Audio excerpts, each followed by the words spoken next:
jalan-jalan ke Korea, kok nggak mampir sih di Hong Kong? Sakit. Artinya kita sendiri yang membiarkan luka itu, dan kita bahkan tanpa sadar merawat luka kita dalam hitungan bertahun-tahun loh. Ngapain sih merawat luka? Kenapa kita nggak merawat masa depan aja? Kenapa kita nggak merawat mimpi daripada merawat luka? Ini kenapa saya jadi putus gini ya? Gara-gara ketemu mujahidah Hongkong.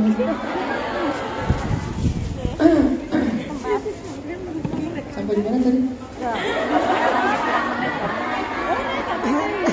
Sampai saya berhasil. Masya Allah, terima kasih Pak.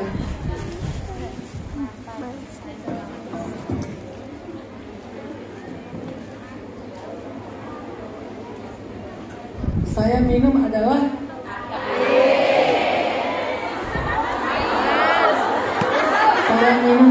haus. Minum haus. Jadi kalau kita bisa meyakini semua kejadian dalam hidup kita itu adalah takdir Allah, outputnya, hasilnya kita akan menerima dan tidak berandai-andai dengan apa yang sudah terjadi. Kita akan berani untuk berharap walaupun segala sesuatu di depan kita masih belum pasti. Tapi kita berani berharap. Kenapa? Karena kita berharap kepada yang maha mengetahui, yang maha mengatur, yang maha menulis, yang maha menetapkan. Sehingga kita menjadi orang yang tidak larut dalam masa lalu dan takut menjalani masa depan. Itulah hasil beriman kepada takdir yang pertama. Apa kesimpulannya tadi? Luka itu butuh waktu untuk sembuh. Maka sembuhkan dia dengan terima takdir, lupakan mantan, masalah. Lupakan mantan. Semuanya tentang mantan kan? Ada yang tentang mantan, ada yang tentang mantan kedua, mantan ketiga, ya. Semuanya tentang itu.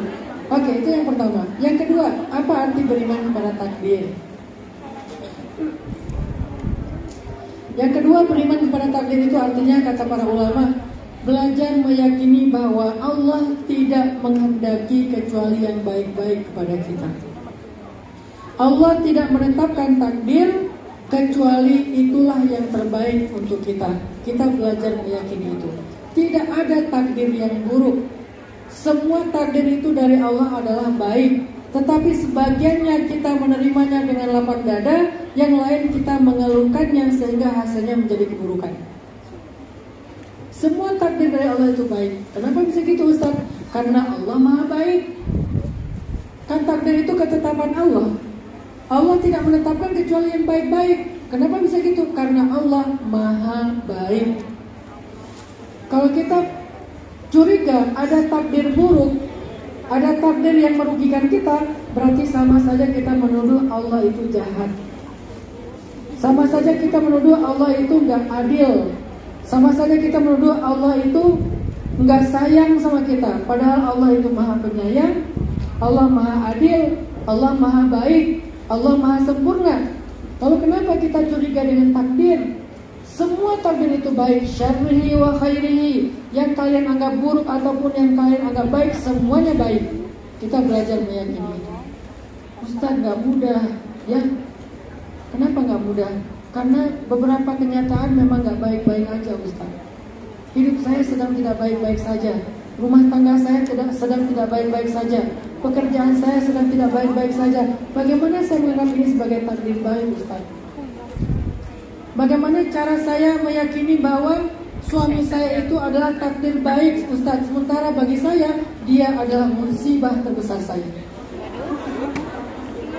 Siapa suami ibu? Namanya Firman.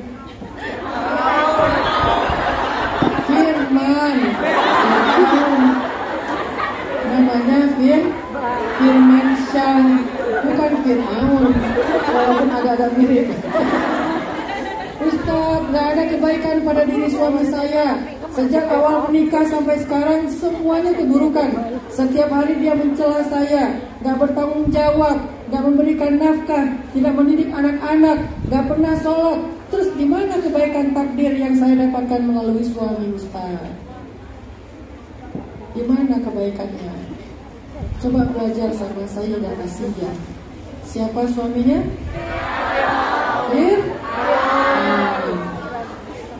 Itu asli ya, tidak asli ya, bukan Man. Apakah ada kebaikan pada diri Firaun? Kalau ada yang bilang, coba angkat tangan. Ustaz jangan seuzon sama Firaun, kasihan. Itu dia keren loh Raja. Saya ngefans sih sama Firaun. Makanya saya kasih nama anak saya Firaun. Ada? Dan namanya siapa? Firaun. Oh, kok bisa gitu? Soalnya orang tua aku ngidolain Firaun banget. Gak ada. Mau orang Islam, orang Nasrani, orang Yahudi, nggak ada yang ngefans dengan yang namanya Firaun. Kalau orang Sunda ngomongnya bukan Firaun, Peraun. Firaun. Ada nggak kebaikan Firaun? Firaun. Nggak ada. Terus kenapa Allah memberikan ujian Firaun ini kepada Asia, perempuan yang sangat solehah? Apakah Asia mendapatkan kebaikan dari Firaun? Enggak sama sekali. Terus gimana dengan penjelasan yang kedua tadi, bahwa semua takdir itu ada kebaikannya? Apa kebaikan yang ada dalam kehidupan Asia dengan suami Firaun? Kebaikannya adalah Firaun menjadi jalan surga bagi Sayyidah Asia. Ada suami yang menjadi surga dunia bagi istri. Ada suami yang menjadi surga akhirat bagi istri. Ada istri yang menjadi surga bagi suaminya di dunia. Ada istri yang menjadi jalan surga bagi suaminya di akhirat. Kalau orang melihat takdir itu dengan positif, maka dia selalu menemukan surga di dalam takdir. Suami saya Firaun, surga akhirat. Suami saya Firman, surga dunia. Kalau bukan surga dunia, berarti dia surga akhirat. Asia kebenaran mendapatkan surga akhirat lewat Firaun. Sekarang kita memilih yang mana?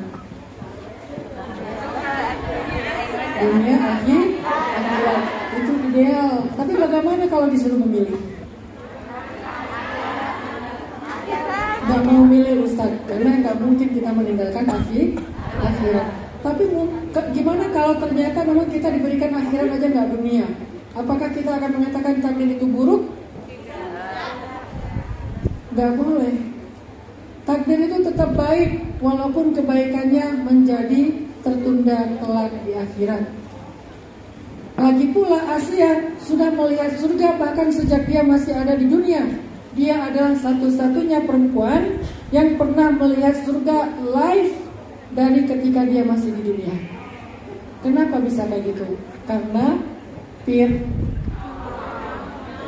karena kesabarannya terhadap suami seperti Firaun. Makanya Allah bilang gini di Al-Baqarah ayat 216. Wa 'asa an takrahu syai'an wa huwa khairul lakum. وعسى أن تحبوا شيئا وهو شر لكم والله يعلم وأنتم لا تعلمون. Coba terjemahin. Udah Ustaz, apa terjemahannya? Allah. Apa terjemahannya? Bisa jadi kalian benci sesuatu padahal itu baik untuk kalian. Dan bisa jadi kalian menyukai sesuatu padahal itu buruk untuk kalian.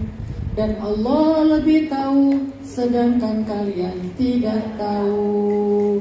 Jadi jangan tahu. Dan itu bukan ayat ya. Jangan dicari ayat, jangan tahu. Nggak ketemu di Google karena itu bukan ayat.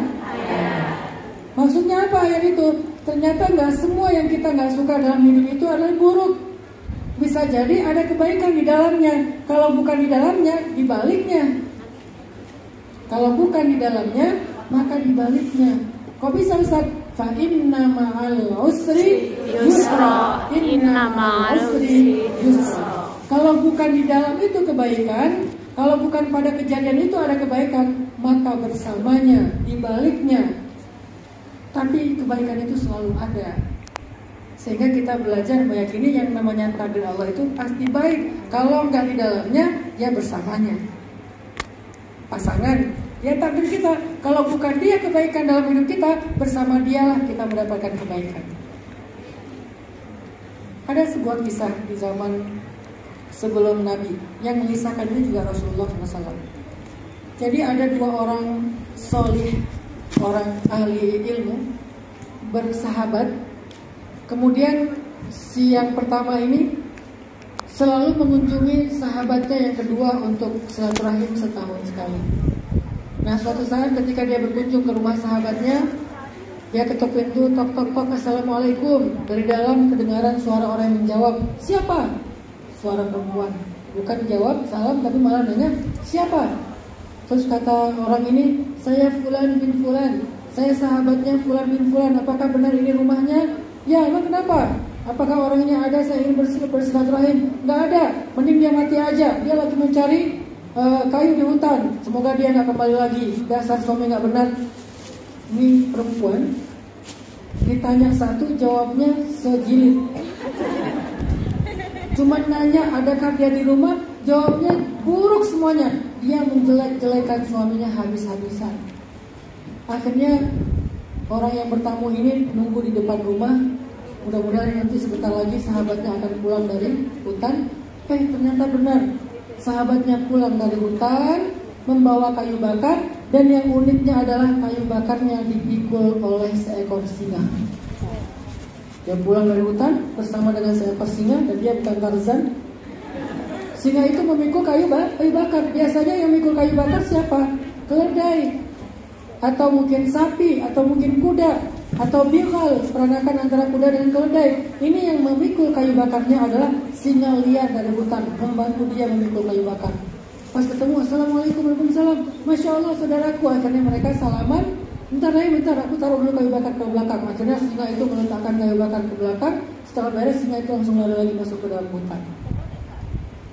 Ya silakan masuk. Masuklah ke dalam rumah. Jadi tamu. Ketika sampai di dalam rumah, pemilik rumah ini sibuk memasak untuk tamunya. Sementara istrinya tiduran di dalam kamar. Dia masak, dia hidamin makanan segala macam untuk memuliakan tamu. Karena memuliakan tamu itu adalah ciri orang solih. Karena tamu biasanya membawa malaikat. Akhirnya dia muliakan, tapi dia masak sendiri. Istrinya goler-goler di dalam kamar. Setelah selesai masak, dia hidangkan. Mau makan apa lagi? Enggak apa-apa, udah selesai. Sampai mereka selesai, laki-laki ini pun izin pamit kembali ke negerinya. Tahun berikutnya, laki-laki ini datang lagi bertamu. Tok tok tok, assalamualaikum. Waalaikumsalam. Lembut suara jawab salam dari dalam. Dan tadinya siapa? Kalau sekarang waalaikumsalam. Beda. Apakah Fulan ada? Saya sahabatnya, ingin bertamu. Oh maaf, dia lagi gak di rumah.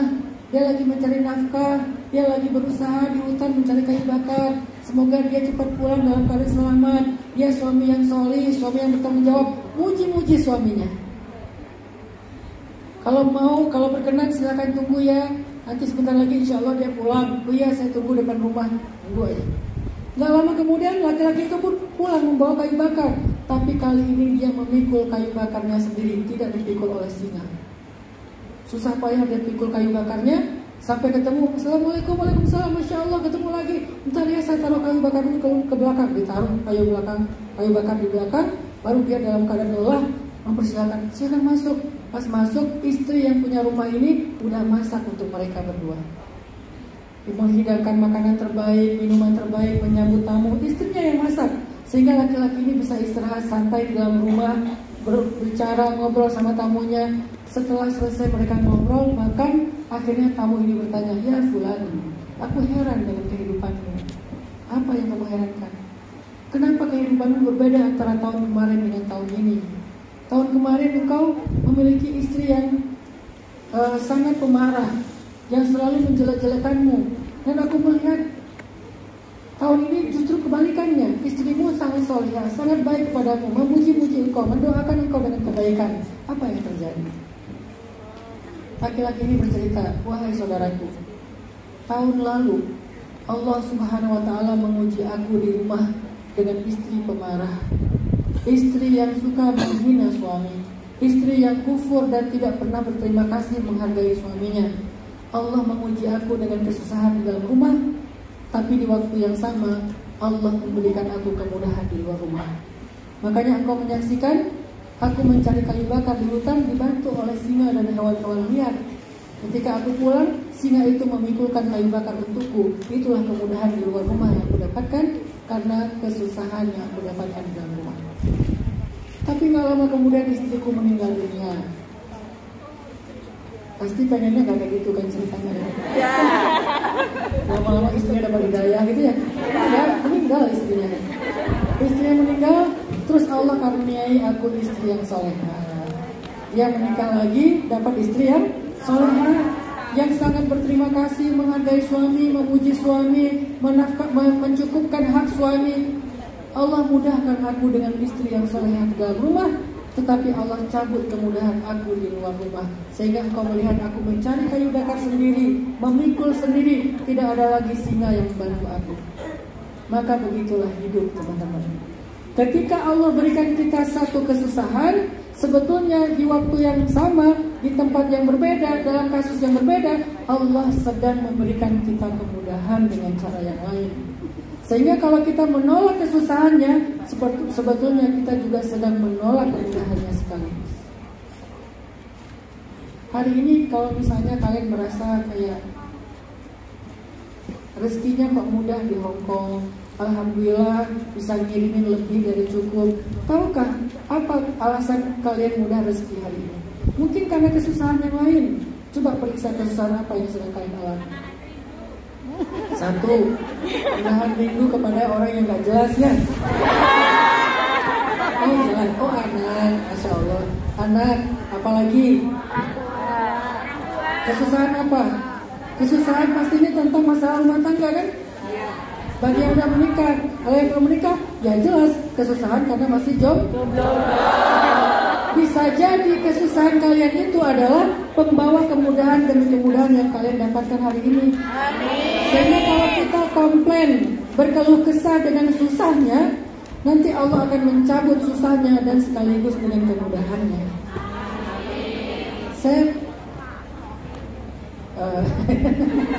Saya kenal dengan seorang ketua DKM ya di Bandung. Ketua DKM ini seorang ayah yang diuji dengan punya anak autis. Kan punya anak autis itu nggak mudah kan? Dia diuji punya anak autis.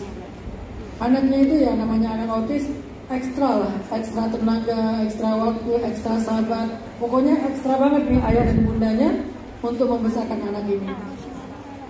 Gak lama kemudian anaknya sembuh. Anaknya dengan terapi akhirnya sembuh. Tahu gak apa yang terjadi? Beliau cerita ke saya, Ustaz, ketika saya diuji dengan anak saya yang autis, Allah mudahkan rezeki saya, sehingga saya bisa bawa dia terapi sampai ke luar negeri. Allah mudahkan rezeki saya, sehingga saya bisa beli rumah yang besar. Allah mudahkan rezeki saya, sehingga saya bisa mengganti perabotan yang dirusak oleh dia. Allah mudahkan rezeki saya dengan semua usaha saya ya Ustaz. Tapi begitu anak saya udah sembuh sekarang, rezeki hidup saya kembali normal secukupnya. Ternyata ujian yang Allah berikan kepada kita, dia tidak datang sendiri. Dia selalu datang dengan membawa kemudahan dan anugerah. Kalau gitu, boleh nggak kita berdoa supaya ujian itu Allah selesaikan? Boleh. Boleh nggak minta jalan keluar? Boleh. Terus yang nggak boleh apa Ustaz? Berkeluh kesah. Yang nggak boleh apa Ustaz? Menolak kenyataan. Yang nggak boleh apa Ustaz? Menuduh Allah seolah-olah Allah itu jahat kepada kita. Tapi kalau berdoa, ya Allah sembuhkan sakit saya, padahal sakit itu datang membawa banyak kemudahan dari sisi yang lain. Boleh nggak minta sembuh? Boleh. Yang nggak boleh, ya Allah apa maumu? Kenapa saya? Apa yang kurang dari saya segala macam? Itu yang akan membawa rezeki itu tercabut bersama dengan kesusahan sekaligus. Tapi kalau kita berdoa, ya Allah sembuhkan saya ridho dengan ketetapan-Mu, tetapi saya juga menginginkan rahmat-Mu. Saya ridho dengan ketetapan-Mu, tapi saya juga berharap rahmat-Mu. Sembuhkan saya, Allah. Kalau saya sembuh, insya Allah saya lebih mudah untuk beribadah, lebih mudah mencari ilmu. Saya tidak pernah mengingkari ketetapan-Mu. Engkau Maha Penyayang, Engkau Maha Adil. Puji Allah, nanti Allah akan mencabut masalah kita dan membiarkan kemudahan tetap bersama dengan kita. Jadi tujuan belajar iman kepada takdir yang poin kedua bukan sekedar menerima kesusahan, tetapi jangan mengkomplain, mengeluh kesahkan sebuah kesusahan. Kenapa? Tidak ada yang buruk dari takdir, semuanya baik.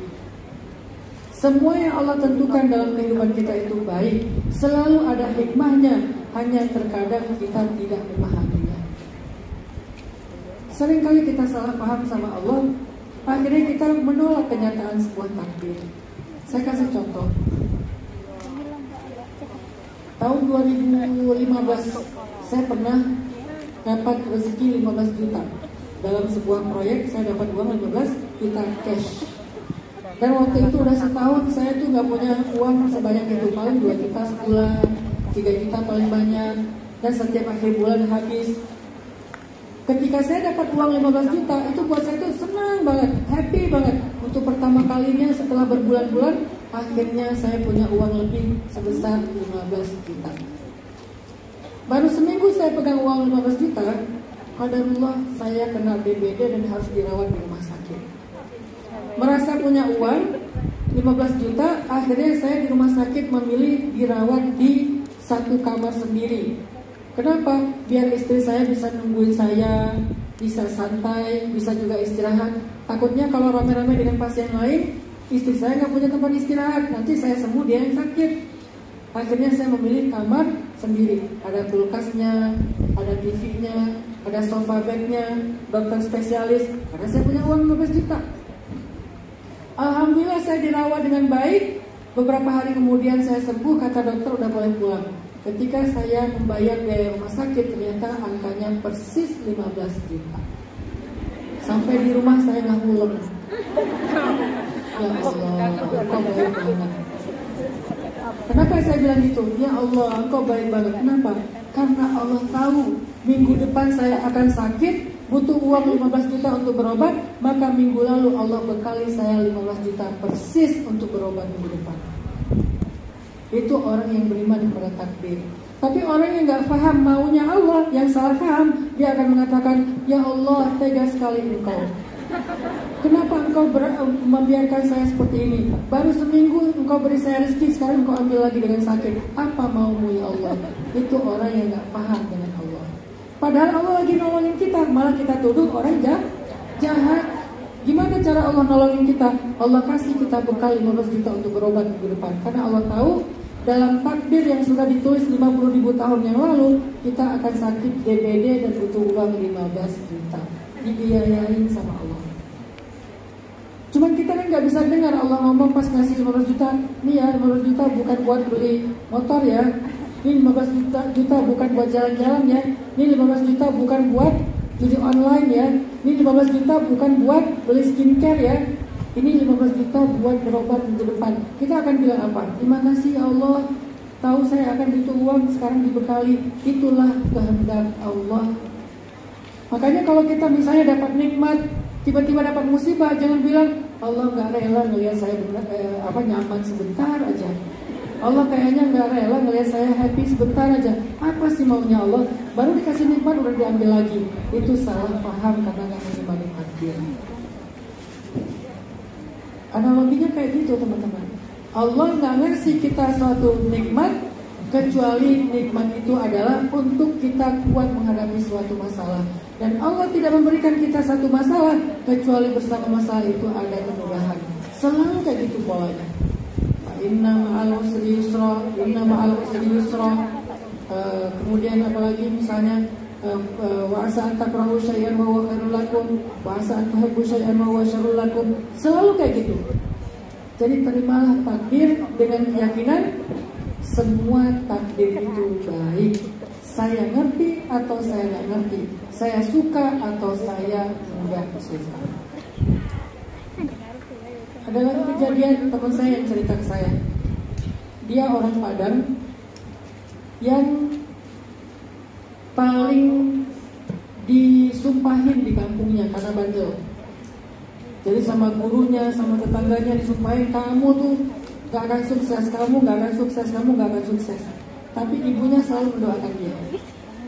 Sampai ketika dia udah lulus SMA, dia mendaftar di akademi kepolisian karena anaknya suka berantem, badannya bagus, tinggi, ya udahlah coba melamar jadi polisi.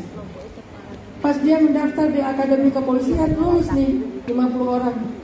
Ikutlah dia dalam pendidikan akademi kepolisian di Barat. Pas tes yang kedua, udah 2 bulan 3 bulan dia ikut pendidikan. Tes yang berikutnya, dia satu-satunya yang gagal, yang lain semuanya lulus. Sehingga di situ dia terpukul, dia malu untuk pulang ke kampungnya. Akhirnya karena malu, dia nggak pulang ke kampungnya, dia merantau ke Bandung.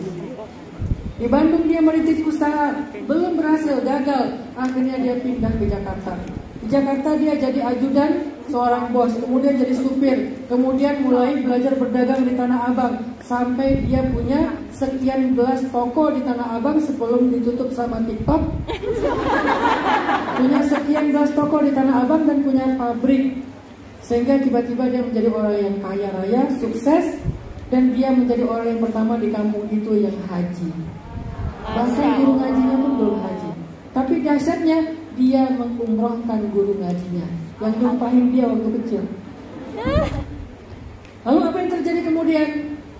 Ketika dia udah sukses, dia mencari teman-temannya yang satu barak dulu, yang sama-sama di akademi kepolisian. Dia cari tahu, ada yang jadi kapolsek, ada yang tugas di mana, dia cari tahu. Yang dia bisa akses, akhirnya dia temui. Dia tanya, kamu di mana sekarang? Kamu di mana sekarang? Namanya reuni ya. Terus teman-teman yang satu barak kita 50 orang di mana sekarang? Kamu nggak tahu berita mereka? Kenapa? Sebagian besar mereka telah meninggal dalam musibah tsunami di Aceh. Kok bisa? Karena mereka lagi tugas di Aceh, tinggal di barak Brimob, dan barak Brimob itu habis ketika tsunami di Aceh. Jadi sebagian besar teman kita itu sudah meninggal dalam tsunami. Baru dia sadar Allah itu sebaik-baik berencana. Mungkin dulu dia ngerasa kecewa ketika nggak lulus dalam akademi kepolisian, tetapi Allah punya rencana yang lebih baik untuk dia. Walaupun yang lulus juga baik, tetapi setiap orang punya cara-cara yang berbeda. Akhirnya dia jadi pengusaha, bisa haji, mengumrahkan keluarga dan guru ngajinya, bahkan sekarang rutin bersedekah. Itulah hikmah bahwa takdir selalu baik kalau kita beriman. Jadi kita nggak gampang untuk kecewa, marah, khawatir, takut, al-hamma wal hazan. Kenapa? Karena kita beriman dengan takdir. Yang ketiga, apa arti beriman kepada takdir? Arti beriman kepada takdir itu, teman-teman, belajar menyerahkan hidup kita yang diurus oleh Allah. Belajar menyerahkan hidup kita biar diurus oleh Allah. Itu arti beriman kepada takdir. Jangan terlalu kegeeran dan pede merasa bisa ngurus hidup sendiri. Allah lebih baik dalam mengurus hidup kita. Allah lebih baik dalam mengurus anak-anak kita. Allah lebih baik dalam mengurus keluarga kita. Sehingga ketika kita jauh dari anak, kita akan serahkan, ya Allah, aku serahkan anakku kepadamu. Aku gak mampu mengurus mereka, ya Allah. Engkau lebih baik dalam mengurus mereka daripada aku. Siapa yang diperlakukan kayak gitu? Nabi Muhammad SAW. Beliau lahir gak punya ayah. Beliau masih balita, gak punya ibu. Baru sebentar dirawat kakeknya pula yang wafat. Lalu dititipkan kepada pamannya, tapi paman yang paling miskin. Terus siapa yang merawat Nabi sampai dewasa? Allah Subhanahu wa Ta'ala. Maka ketika kita beriman kepada takdir, artinya kita belajar untuk menyerahkan hidup kita biar diurus oleh Allah. Karena Allah yang menentukan segala sesuatu. Serahin sama Allah. Ya Allah, aku serahkan kepadamu. Coba teman-teman buka surat Al-Kahfi ayat 82. Kalau yang punya mushaf digital, dibaca nanti atau dicatat dulu, baca di rumah. Surat Al-Kahfi ayat 82. Allah Subhanahu wa Ta'ala berfirman, wa ammal jidaru fakana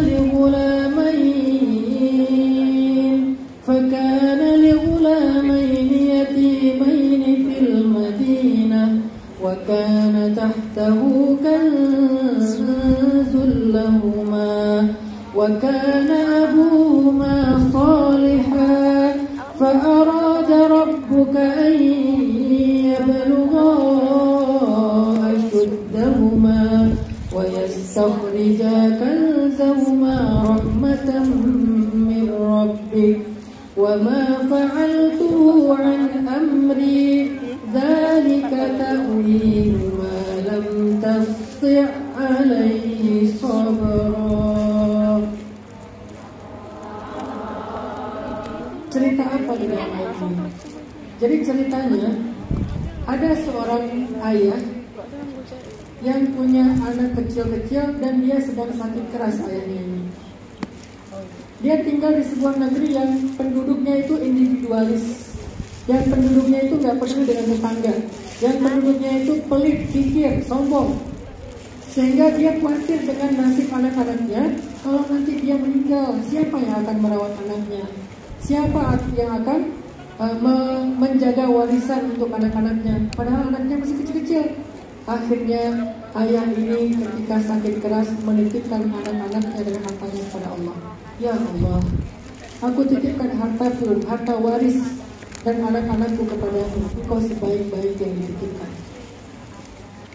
Akhirnya ayah ini meninggal. Ketika ayahnya meninggal, anak ini kemudian dirawat oleh seorang laki-laki miskin yang ada di pinggir kota. Yang ada di pinggir kota tersebut, negeri tersebut. Karena anak ini masih kecil-kecil, harta warisan mereka belum bisa diberikan kepada mereka. Maka kemudian ketika itu Allah merobohkan rumah mereka. Karena di dalam rumah itu ada harta warisan. Cara Allah menjaga harta warisan, rumahnya dirobohkan sehingga tidak ada yang datang ke rumah itu. Ketika anak-anak ini sudah mulai remaja, sudah bisa diwariskan, akhirnya Allah datangkan dua orang nabi jauh-jauh untuk membangun rumah tersebut. Siapa dua nabi itu? Nabi Musa dan Nabi Khidir.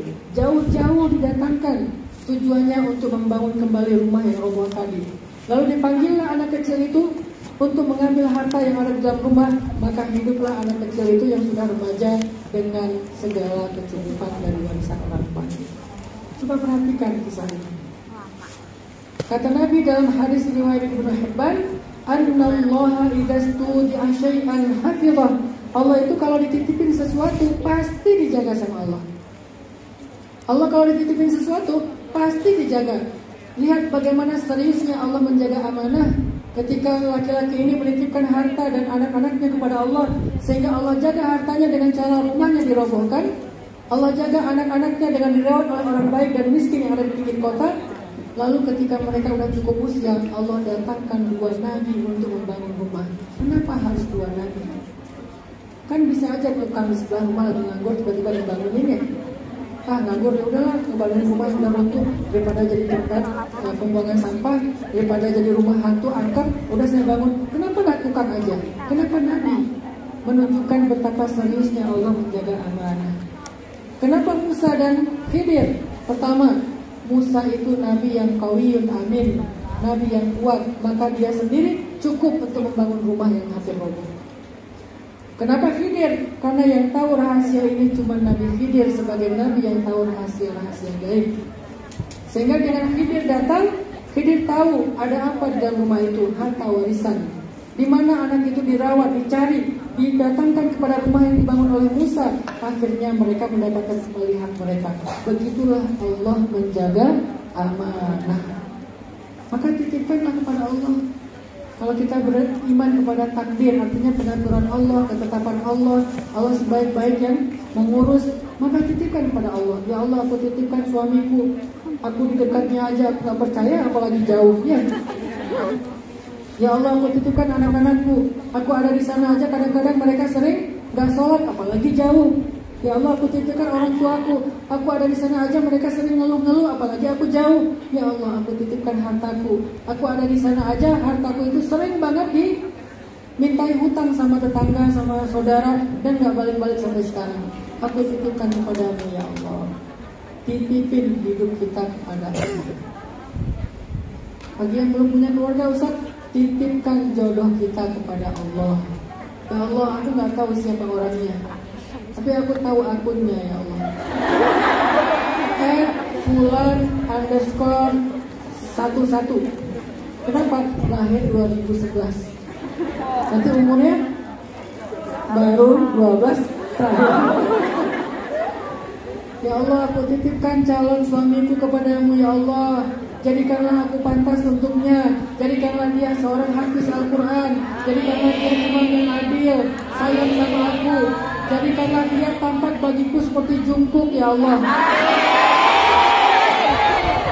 Sehingga ketika dia pulang ke rumah, aku akan menantinya di depan pintu sambil teriak-teriak.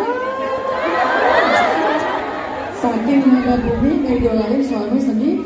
Daripada meneriakin suami orang, mending kita berteriak untuk suami sendiri. Jadilah seorang fans berat bagi suami kalian. Jangan pernah ngefans sama siapapun, termasuk ustadz. Saya tadi nitip ke Bunda Nuris. Bunda, saya kenapa gak mau foto bareng dengan ibu ini? Bukan sok suci, bukan. Saya pengen ngasih edukasi ke ibu-ibu. Kalau belajar kepada para ustadz itu jangan kayak melihat artis. Lihatlah mereka sebagai guru. Kalau saya bukan ulama, anggaplah saya guru ngaji, bukan artis. Sehingga kita memperlakukan mereka dengan kedudukan mereka sebagai guru, sehingga ilmu kita berkah. Tapi kalau kita cuma pengen foto, update status, segala macam, mengidolain ustaz, akhirnya ilmu kita Allah angkat, yang tersisa hanyalah sensasi. Saya titip kepada perempuan solehah yang ada di depan saya, idolakanlah hanya suami kalian. Kalau kalian pengen teriak-teriak di bandara, teriakin suami kalian. Kalau kalian pengen teriak-teriak di dalam kamar, di depan rumah, di pintu, teriakin suami kalian, suruh pergi. Teriakkan seorang yang mengidolakan. Minta sama Allah, ya Allah, aku titipkan calon suami aku, jadikan dia hafiz Al-Quran. Mungkin sekarang dia lagi mondok, ya Allah, mudahkan dia menghafal Quran 30 juz. Kalau nggak lulus 30 juz, minimal juz 30, lumayan lah. Daripada apa ya, setiap sholat tahajud ayatnya itu lagi. Habis Al-Fatihah pasti Al-Ikhlas. Sesekali pengen ganti ayat, mikir surat apa ya, gantilah surat Al-Takatsur. Alhaakumut takatsur hatta zurtumul maqabir kalla saya'lamun thumma kalla saya'lamun alam naj'alil arda mihada wal jibala autada wa khalaqnakum azwaja. Ya Allah, kok At-Takatsur panjang banget, nyasar ke surat An-Naba. Ya Allah, saya pengen ada yang mengimamin sholat tahajud saya, tapi bacaannya Al-Baqarah. Saya pengen tahajud Al-Baqarah, tapi cuma satu ayat. Allah. Yang lain bingung. Ya Allah, berikan saya suami terbaik, yang solih, yang bisa menghidupkan orang. Titipin sama Allah. Kita ngantar anak kita ke pondok. Sebelum kita menitipkan anak kita kepada kiai, titipkan kepada Allah. Kiai tidak selalu ada untuk dia. Kalau lagi di kamar, mungkin aja dia dibully sama kakak-kakaknya. Sekarang banyak kan kejadian kayak itu. Bukan salah kiainya, ada ribuan santrinya, nggak mungkin semuanya dicek satu-satu. Makanya saya ketika bikin sekolah, nggak berani ngambil murid banyak-banyak. Saya lagi bikin sekolah SMA, namanya 20 Mind Social Trainer High School, sekolah gratis. Kalian angkatan pertama, berapa muridnya? Cuma 9. Hasil seleksi ketat, akhirnya alhamdulillah dapat 9 orang. Di antara mereka ada beberapa orang yang sudah hafiz Quran, dan insya Allah semuanya brilian. Kalau saya masuk ke kelas mereka, itu tuh diskusi udah kayak DPR itu. Semuanya speak up, menurut aku, orang-orang terpilih. Lagi pula saya nggak berani banyak-banyak, karena saya tidak berani bertanggung jawab dengan jumlah santri yang banyak. Saya nggak mampu, saya nggak sehebat para kiai-kiai besar. Saya nggak mampu. Maka kejadianlah di satu kamar, ditendang sama kakaknya, dipukul sama kakak kelasnya, sampai ada yang masuk rumah sakit, naudzubillah, sampai ada yang meninggal. Jadi sebelum kita menitipkan kepada kiai, titipkan dulu kepada Robnya kiai, Allah Subhanahu Wa Taala. Ya Allah, aku titipkan anakku di pondok ini, jaga dia. Apalagi anak perempuan. Baru kemarin saya dapat kasus, ini kita yang menangani kasusnya di Bogor. 24 santri laki-laki, disodomi oleh gurunya juga. Umurnya dari 6 tahun sampai 18 tahun. Anak 6 tahun. Dan itu kan bisa kemana-mana. Korban hari ini biasanya secara ilmu psikologi adalah pelaku di masa yang akan datang. Seringnya kayak gitu. Pelaku-pelaku itu dulunya korban yang tidak tertangani, nggak bisa rilis, nggak bisa sembuh. Akhirnya dia menjadi pelaku. Bukan hanya itu, penyakitnya macam-macam. Namanya orang nggak sehat ya, akhirnya menularkan penyakit kepada anak kita yang datang baik-baik, ikhlas, polos, pengen belajar ngaji, malah dikasih penyakit. Hari ini fitnahnya banyak teman-teman. Bahkan di tempat madrasah sekalipun. Jadi kita nggak bisa hanya mempercayakan keluarga kita kepada manusia, titipkanlah kepada Allah. Anak laki-laki, apalagi anak perempuan. Yang terakhir, yang keempat, belajar beriman kepada takdir tentang apakah takdir bisa berubah. Itu kan yang kita penasaran. Ya Allah, saya udah terlanjur menikah, masih bisa ganti orang enggak? Ya Allah, bisa enggak kartu keluarga itu yang urutan pertama itu diganti? Ya Allah, rubahlah takdir, kepala keluarganya jangan dia. Boleh enggak namanya diganti, orangnya diganti, kalau perlu kakak-kakaknya diganti? Ya Allah, bisa enggak takdir itu dirubah? Sebentar, kita baca dulu ayatnya. Coba buka surat Ar-Ra'd ayat 39. Surat Ar-Ra'd ayat 39. Yamhullahu ma yasha'u wa yuthbit wa 'indahu ummul kitab. Allah menghapus apa yang Dia kehendaki dan menetapkan, dan di sisi Allah ada ummul kitab. Apa yang Allah hapus dan ditetapkan? Kata ulama tafsir, itulah takdir. Menurut surat Ar-Ra'd ayat 39, ternyata takdir bisa Allah rubah. Allah berkehendak. Siapa yang bisa merubah takdir? Cuman Allah, nggak ada yang lain. Pertanyaannya, bagaimana cara biar Allah mau mengubah takdir kita? Ada dua amalan pengubah takdir kata Nabi. Yang pertama, la yaruddul qada illa du'a wa la yazidu fil umuri illa bir. Hadis riwayat Tirmizi dengan derajat sahih. Tidak ada yang merubah takdir kecuali doa, dan tidak ada yang menambah keberkahan hidup kecuali berbuat baik. Berarti yang bisa merubah takdir itu dua. Satu doa, yang kedua amal soleh, terutama membantu orang lain. Doa merubah takdir. Masih ingat cerita tentang nenek-nenek datang ke Nabi Musa minta anak? Ya Nabi Allah, berdoalah kepada Allah supaya saya dikasih anak. Kata Nabi Musa, wahai Allah, ada nenek-nenek minta anak, padahal dia udah menopos, umurnya udah 60 tahun. Kata Allah, Musa, bilang ke dia, takdirnya tidak akan punya anak. Takdir. Nek, maaf ya, kata Allah, takdir nenek gak akan punya anak. Oh gitu ya, ya udah, makasih, pulang aja. Besok balik lagi, Nabi Musa, nenek yang kemarin, ya ada apa? Mintalah kepada Allah supaya saya dikasih anak. Kata Nabi Musa, kan udah kemarin takdirnya gak akan punya anak. Ya siapa tahu hari ini bisa. Ya Allah, nenek yang kemarin. Wahai Musa, takdirnya gak akan punya anak. Nek, kata saya juga, sabar ya, nenek gak akan punya anak, itu udah takdir. Oh iya, makasih, pulang. Besok balik lagi, jawabannya sama, pulang aja. Gak balik-balik setelah sekian lama, sekalinya balik bawa bayi. Assalamualaikum Nabi Musa, ini nenek yang dulu? Iya, ini siapa? Ini bayi saya. Gimana ceritanya punya bayi? Tanya aja sama Allah. Ya Allah, gimana ceritanya si nenek punya bayi? Allah bilang, wahai Musa, setiap kali dia datang minta bayi, minta anak, aku bilang takdirnya gak akan punya anak. Dia pulang sambil berdoa, ya Rahim, ya Rahim, irhamni. Ya Rahim, ya Rahim, irhamni. Wahai Allah yang maha pengasih, kasihanilah saya. Ya Allah yang maha penyayang, sayangilah saya. Beri saya anak. Dia balik lagi, gak akan punya anak. Dia berdoa lagi. Dia balik lagi, gak akan punya anak. Ya Rahim, ya Rahim. Wahai Musa, dengan rahmatku, aku rubah takdirnya sehingga dia punya anak. Dahsyatnya doa. Makanya jangan pernah menggadaikan doa dengan sesuatu yang menghalangi. Apa yang menghalangi doa? Salah satunya makanan yang haram. Hati-hati dengan makanan yang haram. Walaupun makanannya halal, bagaimana dengan piringnya? Bagaimana dengan pancinya? Bagaimana dengan wajannya dan seterusnya? Perhatikan itu. walaupun agak repot sedikit, nggak apa-apa, yang penting doa kita makbul.